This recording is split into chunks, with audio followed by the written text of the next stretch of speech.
कल हमने साइंस में एक सक्सेसफुली बहुत ही बढ़िया टॉपिक कंप्लीट किया, वो था type of chemical reaction. Now आज हम केमिकल इक्वेशन स्टार्ट करेंगे, बट उससे पहले आज हम साइंस में कुछ बेसिक चीजें सीखेंगे। केमिकल इक्वेशन समझने से पहले केमिकल कंपाउंड क्या है, वो कैसे बनता है, केमिकल फॉर्मूला कैसे बनते हैं वो देखेंगे। केमिकल फॉर्मूला देखने से हमें पता चलेगा केमिकल रिएक्शन लिखने में। तो आज हम साइंस में जो टॉपिक के बारे में डिटेल में डिस्कशन करने जा रहे हैं वो है आयंस एंड रेडिकल्स।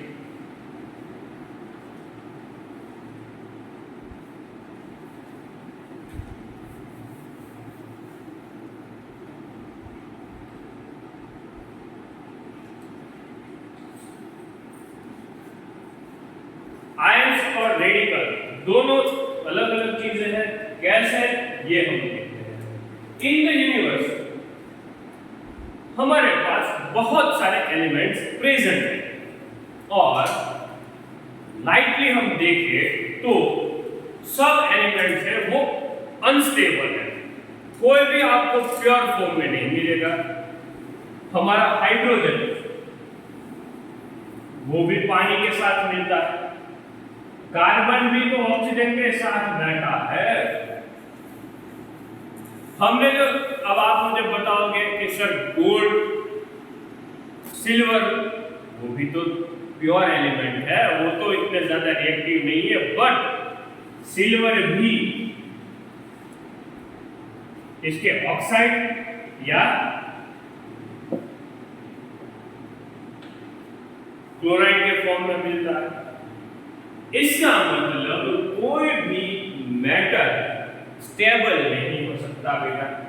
सो कोई भी एलिमेंट और कोई भी एलिमेंट खुद को स्टेबल करने के लिए या तो एक इलेक्ट्रॉन दे देगा या एक इलेक्ट्रॉन ले लेगा, यानी कि losing of gaining that electron for their stability. ये कॉन्सेप्ट हमारे दिमाग में क्लियर होना चाहिए। तो चलो पहले इसके बारे में हम देख लें।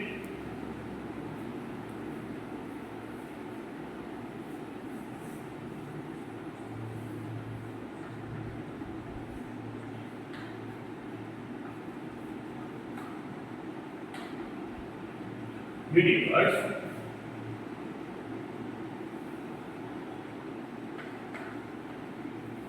most of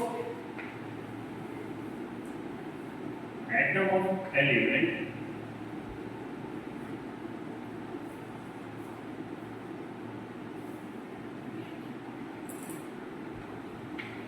does not exist independently.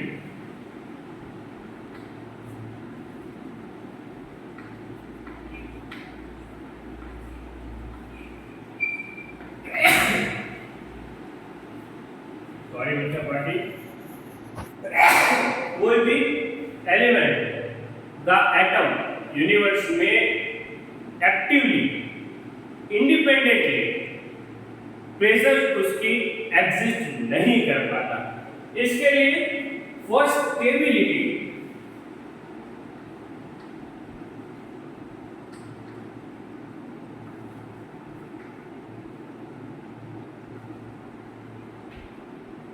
atom could be losing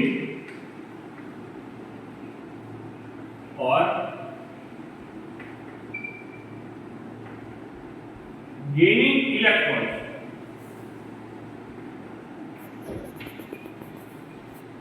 for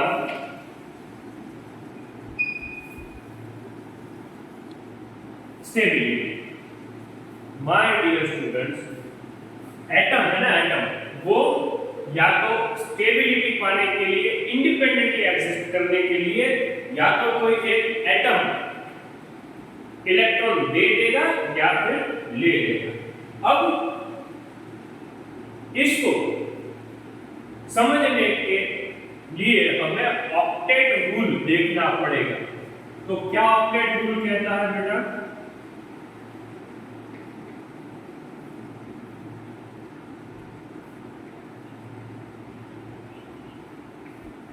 octet rule कहता है कि बोहर के एटॉमिक मॉडल के अनुसार उसकी आउटर मोस्ट ऑर्बिटल में एक इलेक्ट्रॉन की प्रेजेंस होनी चाहिए, यानी कि for stable electronic configuration for stability atom have 8 electrons at its outermost orbital. उसके आउटरमोस्ट ऑर्बिटल में एक एटम होने चाहिए, ऐसा ऑक्टेट रूल हमें कहता है। अब यहां पे हम जो दो टाइप के लूजिंग और गेनिंग वाले फैक्टर पे बात करने जा रहे हैं, तो वहां हमें बात करनी होगी कैटायन और एनायंस के लिए। तो ये हम मिटाने जा रहे हैं बेटा। सबसे पहले हम कैटायन और एनायंस के बारे में, जो आयन के दो टाइप है उसके बारे में बात करेंगे। आई थिंक यहां तक तो आपका मामला सब कुछ क्लियर है, सेट है। चलो आज हम सबसे पहले बात करेंगे कैटायन के बारे में। तो जब कैटायन का बनता है माय डियर बच्चा पार्टी,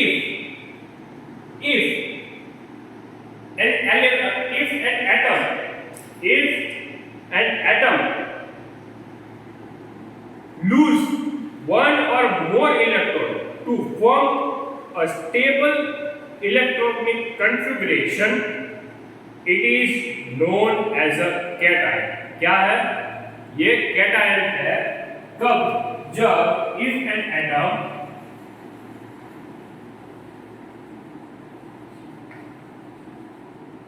losing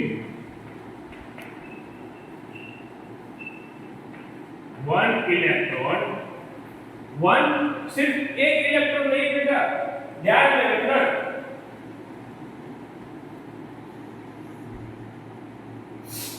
वन इलेक्ट्रॉन नहीं, वन और मोर देन वन, वन और more than one electron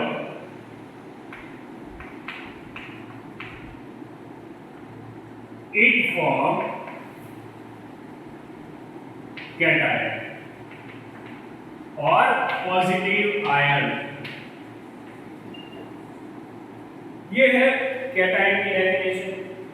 the charge of the ion, अब उसके ऊपर कोई चार्ज होगा तो ये कहां से डिपेंड होगा? The charge of the ion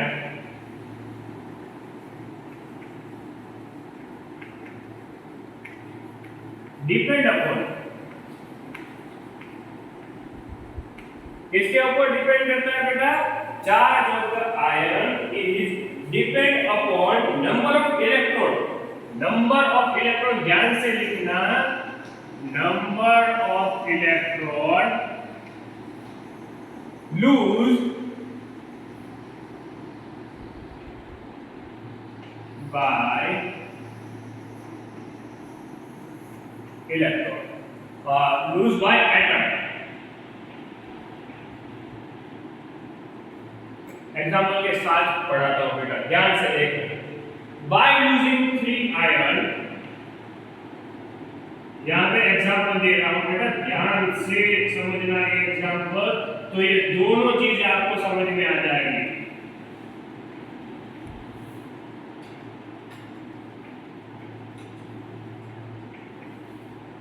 by using 3 ions,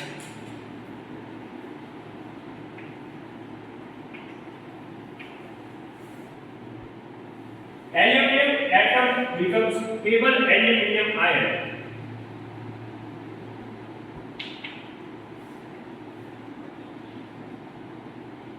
atom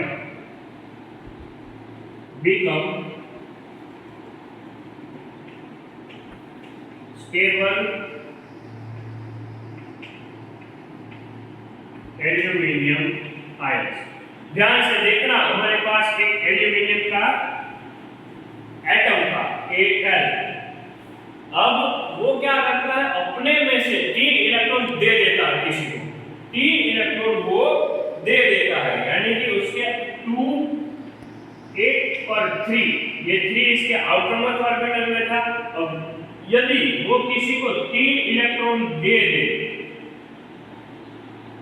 यानी कि अपने में से 3 इलेक्ट्रॉन माइनस कर दे, तो क्या बनेगा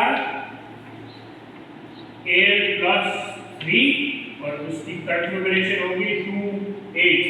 माय डियर स्टूडेंट्स, ध्यान से एक चीज सुन, यहां 3 इलेक्ट्रॉन दिए तो वो +3 हुआ। यदि क्लोरीन 2 इलेक्ट्रॉन दे देगा तो Cl+2 होगा। हाइड्रोजन 1 इलेक्ट्रॉन देगा तो वो H3+ होगा।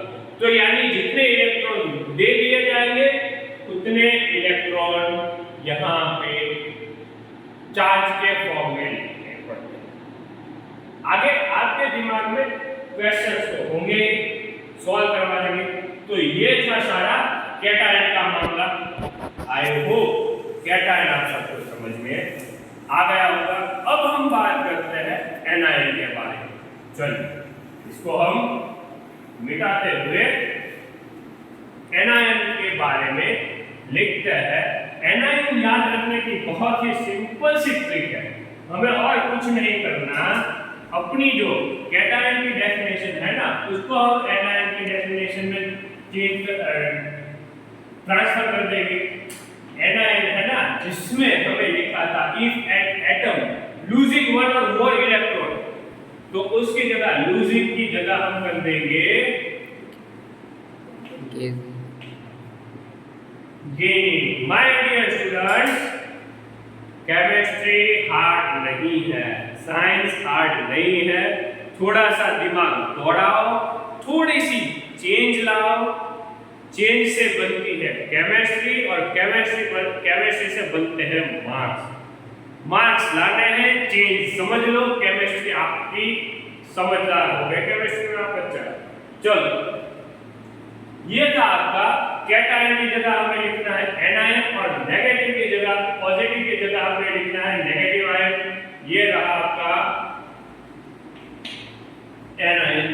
एनायन क्या एग्जांपल हम लेंगे तो यार सेम टू सेम बेटा, तो पहले हमने लिखा था the charge depend on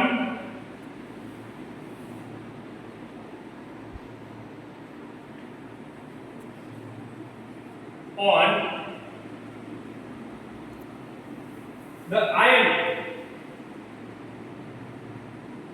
the number of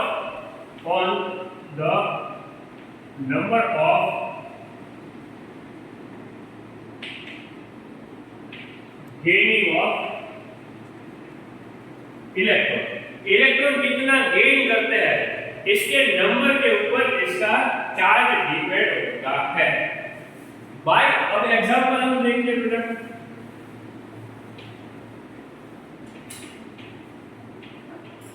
example हम देख ले, by using 1 electron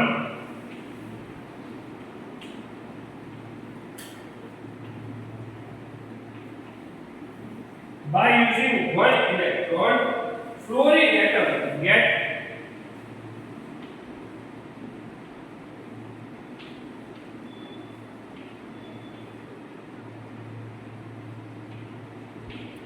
attained its stability.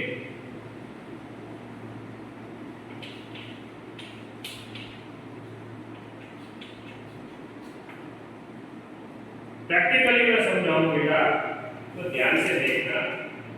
मैं यहाँ फ्लोरीन वाली एटम बोल रहा था, ये इसका सेंटर है। फर्स्ट में 2 इलेक्ट्रॉन है, आपको दिखाई दे रहा होगा। थर्ड में कितने हैं बेटा? 7 इलेक्ट्रॉन है। 1 2 3 4 5 6 और 7। यहां से एक इलेक्ट्रॉन उसमें क्या होगा? ऐड होगा। बाहर से कोई एक इलेक्ट्रॉन आके यहाँ पे ऐड होगा, ये चला नहीं जाएगा। तो प्लस क्या होगा? एक इलेक्ट्रॉन, और जिससे बनता है वो देखना बेटा, यहाँ पे ये जो मैं ड्रॉ कर रहा हूँ ना व्हाइट डॉट्स, वो इलेक्ट्रॉन है। अब यहाँ पे कितने होंगे ध्यान से देखना। क्लोरीन का ये सेंटर है, 2 इलेक्ट्रॉन यहाँ, 1 और 2 रहे, और साथ साथ कितने इलेक्ट्रॉन ज्यादा होंगे इसमें? एक इलेक्ट्रॉन 7 तो आउटर मोस्ट ऑर्बिटल में है। 1 2 3 4 5 6 7 8 इलेक्ट्रॉन हुए। तो ये था आपका कैट